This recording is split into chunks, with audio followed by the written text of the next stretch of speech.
Assalamualaikum warahmatullahi wabarakatuh.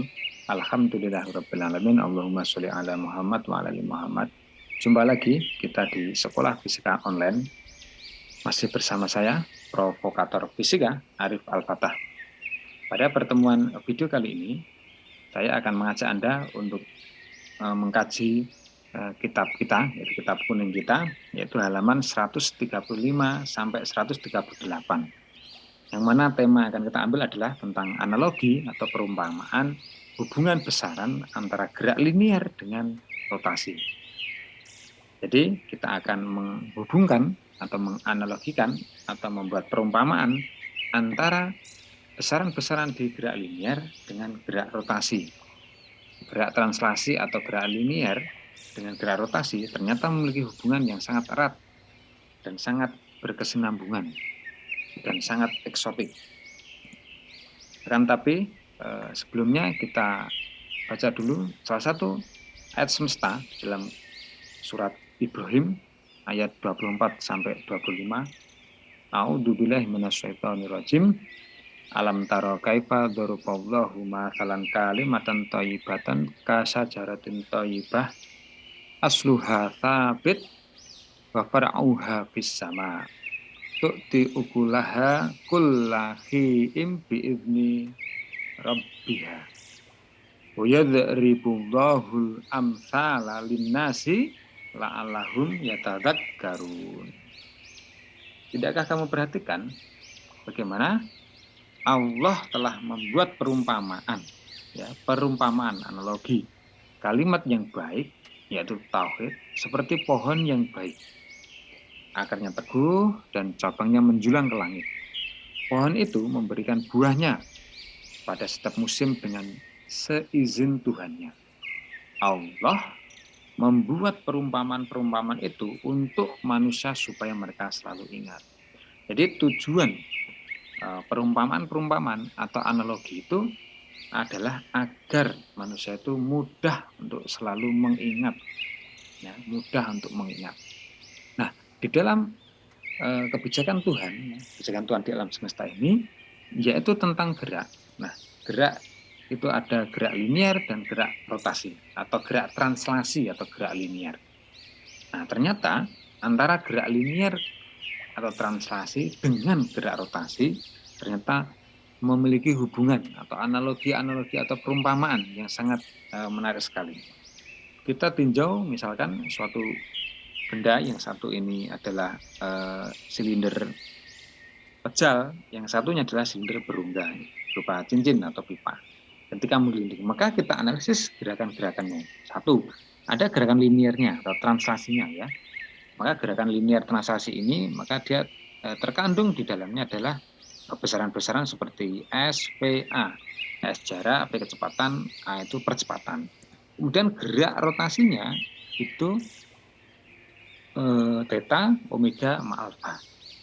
Di sini kita sudah dapatkan pada materi-materi sebelumnya bahwa pada gerak linear maka ketika SPA kemudian theta, omega, alfa ini merupakan persamaan-persamaan di bagian kinematika, pembahasan di kinematika.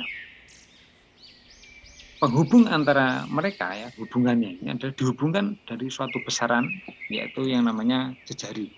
Jadi R-nya. Jadi dari gerak linear dan gerak rotasi ini dihubungkan dengan jejari. Nah, rumusnya Anda sudah hafal semuanya, rumusan video awal tentang gerak kinematika, entah itu gerak linear atau translasi maupun gerak melingkar. Seperti ini.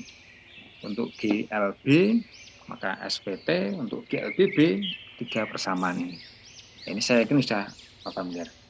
Kemudian yang sudah kita pelajari juga, yaitu tentang kelembaban suatu benda. Kemarin kelembaban suatu benda dipengaruhi oleh 2 hal, yaitu momen inersia dengan masanya. Momen inersia dengan masanya. Dari sini nanti akan mengembang, akan kita dapatkan atau dikenalkan yang di sini hubungan antara massa, gaya, dan momentum untuk massa, ini untuk massa. Akan tapi untuk gerak rotasi maka dikenalkan dengan istilah namanya momen inersia, ya. Di sini maka muncul istilah momen gaya, kemudian momentum sudut, dan hubungannya antara analogi gerak linear dengan gerak rotasi, perumpamaannya ini dihubungkan dengan suatu persamaan seperti ini. Jadi ketika M dengan I, hubungannya I sama dengan mR kuadrat. Ketika gaya dengan momen gaya, maka tau sama dengan F kali R. Momentum dengan momentum sudut itu L sama dengan P kali R. Jadi seperti itu. Dan rumusannya nanti dari hubungan itu akan ada dinamikanya, yaitu mengenai tenaga kinetik translasi dan tenaga kinetik rotasi. Ini juga sudah kita bahas pada video sebelumnya. Nah, semuanya ini di bagian hubungan antara gerak linear dan gerak rotasi ini, umpamanya ini semuanya adalah, kalau bisa kita katakan, adalah merupakan rangkuman semua gerakan kinematika, ya, kinematika dan dinamika dari kelas 10 dan kelas 11. Nah, langsung kita ke penerapan kasusnya bagaimana? Ya, kita ambil satu kasus di halaman di buku, silakan Anda lihat di buku Dunia Master Outline Fisika ini di halaman 140 soal nomor 13. Misalkan di situ diketahui ya gayanya, ya diketahui gayanya 10. Kemudian ada diameternya adalah 80 cm, maka kita langsung cari jarinya atau radiusnya, yaitu 40 cm, ya, separuhnya. Oke, 80 berarti separuhnya. Kita ubah langsung ke meter, 0,4. Kemudian ini ada kata-kata yang semula diam, itu menandakan bahwa putarannya itu omega nolnya, kecepatan sudut awalnya adalah 0, diam. Setelah 2 detik, ternyata tetanya mendapatkan 1 putaran. Kita ubah langsung ke radian, yaitu ada 2 pi radian. 360, 2 pi radian. Nah, maka ditanyakan berapakah momen inersianya dari roda tersebut, I-nya. Langsung kita masukkan, kita pahami bahwa rumus torsi menggabungkan antara besaran-besaran yang diketahui ini.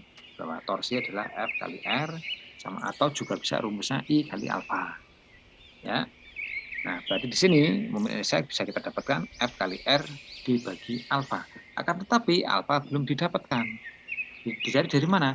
Nah, dari besaran yang belum dipakai, yaitu T, omega 0, dan theta, yaitu rumus kinematika gerak melingkar. Nah, dengan rumus seperti ini, maka Anda bisa masukkan langsung, ya, ketemu alfanya adalah pi. Maka Anda bisa masukkan jawabannya adalah yang A. Ya, ini tidak terlalu rumit. Ya. Penerapan kasus kedua, ya, kasus kedua yaitu tentang silir pejal, ya, dengan massa 3 kg bergerak menggelinding tanpa tergelincir, mendekati bidang miring kasar yang punya sudut elevasi alfa dengan sin alfanya adalah 0,6.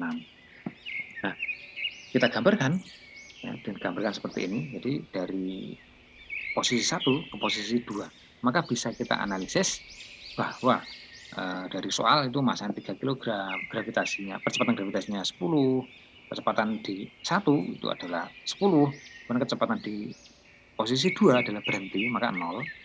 H1 ini di dasar, maka 0. H2 adalah H sin alfa. Ya, menggunakan H sin alfa. Oke, kita terapkan kelestarian tenaga mekanik apa? Iya, betul. Rumusnya adalah efek-efek. Ya, efek-efek. EK2, EP2, EK1, EP1. Kan tapi ya, coba Anda lihat, EK2 ini 0. Mengapa? Karena berhenti. Ya, EK2 ini 0 karena berhenti. Kemudian EP1 ini yang 0. Mengapa? Karena di dasar, sehingga 0. Kemudian jangan lupa untuk EK1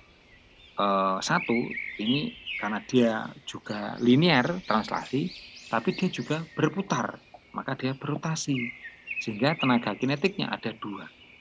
Kita masukkan rumusnya, ya, ini MGH, ya, EP sama MGH, EK linear setengah MV kuadrat, kemudian EK rotasi setengah I omega kuadrat.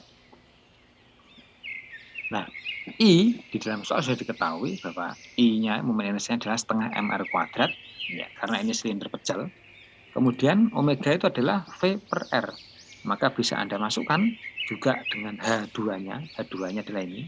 H2 adalah S sin alfa, Anda bisa langsung masukkan, dan kita coret mm-nya, maka akan didapatkan G S sin alfa dengan 3/4 T kuadrat. Nanti bisa dicek, siapa tahu saya salah.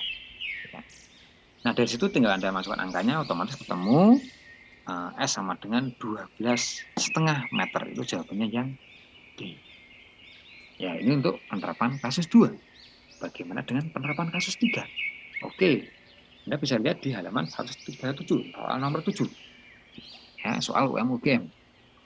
Ini misalkan ada 2 katrol seperti ini, kemudian masanya diikutkan katrol. Ya, kalau dulu waktu soal-soal yang ketika dinamika tentang hukum Newton itu tidak memasukkan massa katrol. Sekarang karena rotasi maka dimasukkan massa katrol. M1 dan M2 ini lebih besar M2, maka otomatis gerakannya jelas ya. Gerakannya adalah menang M2 karena gaya gravitasinya W2 itu lebih menang, lebih besar. Di soal itu sudah diketahui bahwa R-nya adalah separuh dari D, ya, separuh dari D. Ini tidak pakai angka, tapi ini pakai huruf-huruf. Sedangkan I-nya sudah diketahui sebagai pejal setengah mr kuadrat. Ini setengah mr kuadrat ini mengandung arti nilai K, nilai inersianya adalah setengah. Nilai inersia namanya setengah. Ya, M1, M, M2, 3M, M besar, M katrol adalah 2M. Pertanyaan adalah berapakah percepatan sudut rotasi katrol?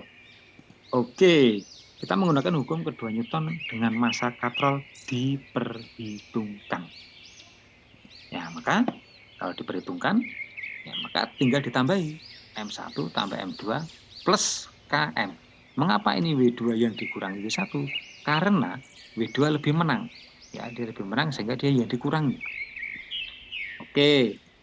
Kemudian kita masukkan W sama dengan M kali G, ya kita masukkan seperti ini, juga dimasukkan untuk alfa itu apa tuh, A itu ada alfa kali R, ya alfa kali R. Ini A, ini percepatan hubungan tadi di dalam sama tadi. Maka dari sini bisa Anda masukkan langsung semuanya nilai M-nya. Masukkan seperti ini, maka kita coret M-nya. Nah, maka Anda akan mendapatkan nilai yang itu sebagai jawabannya, yaitu 4G/5D. Jawabannya berarti yang C. Ya, kira-kira seperti itu dari saya. Silakan Anda bisa mencoba mengerjakan soal uji ketajaman dari halaman 139 sampai 144. Yaitu ada beberapa nomor yang saya sarankan, yaitu nomor 10, 20, 23, 24, 25, dan 28. Jadi ada 6 soal. Sekali lagi dari saya sekian dulu, ada kurangnya mohon maaf. Jangan lupa untuk selalu mengikuti channel YouTube Sekolah Fisika Online. Anda bisa bertanya langsung melalui kolom komentar, atau Anda bisa menghubungi saya langsung melalui WA. Bagi Anda yang belum memiliki buku, Anda bisa pesan langsung juga kepada kami. Semoga kita semuanya dilindungi Allah Subhanahu wa Ta'ala. Dan semoga ilmu yang sedikit ini memberikan kita manfaat dan semangat dalam hidup ini. Dari saya sekian dulu. Salam fisika. Assalamualaikum warahmatullahi wabarakatuh. Matur sukron.